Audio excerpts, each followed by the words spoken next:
vamos esclarecer uma coisa de uma vez por todas, tudo bem? Eu não sei se fui eu o culpado, se eu me expressei mal e você entendeu errado, por minha causa mesmo, ou se você que fica se iludindo com isso, até porque você é uma pessoa carente de repente, não é verdade? Então vamos esclarecer de uma vez por todas, para não deixar nenhuma sombra de dúvidas. Nós não somos amigos, tudo bem? Eu não estou interessado na sua amizade. Se estivesse, você é a primeira pessoa do mundo a saber. Então eu gostaria que você parasse de fingir que esse é o caso. Eu não sei como é que você se iludiu por tanto tempo, mas eu não quero saber do seu dia a dia. Se acontecer uma coisa de boa ou de ruim com você, não é da minha conta. Não interessa para onde você viajou, se viajou, com quem viajou. Não importa se você está desempregado, trabalhando ou em quê, tá certo? Como foi o seu dia a dia. Então, vou te dar uma dica. Para de ficar querendo chamar atenção, tá certo? Para de ficar querendo o tempo inteiro levantar a mão e dizer eu tô aqui, tá certo? Ninguém gosta disso.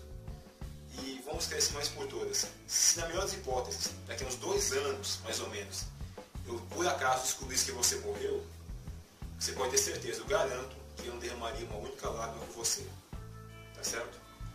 Então, eu acho que isso deixa claro que nós não somos amigos. Se fosse o caso, você saberia.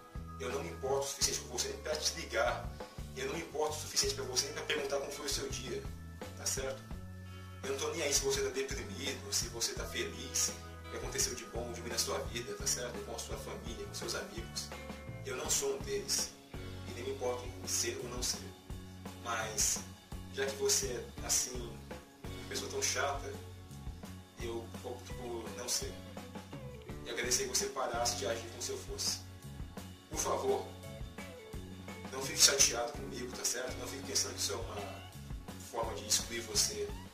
Nós fazemos parte do mesmo grupo, só não somos amigos, tá certo? Isso aqui é simplesmente uma cordialidade minha para com você, porque eu sou uma pessoa muito bem educada, tá certo? Se você fosse tão interessante quanto eu, talvez eu até me importasse o suficiente para me corresponder com você um pouco mais, não é verdade?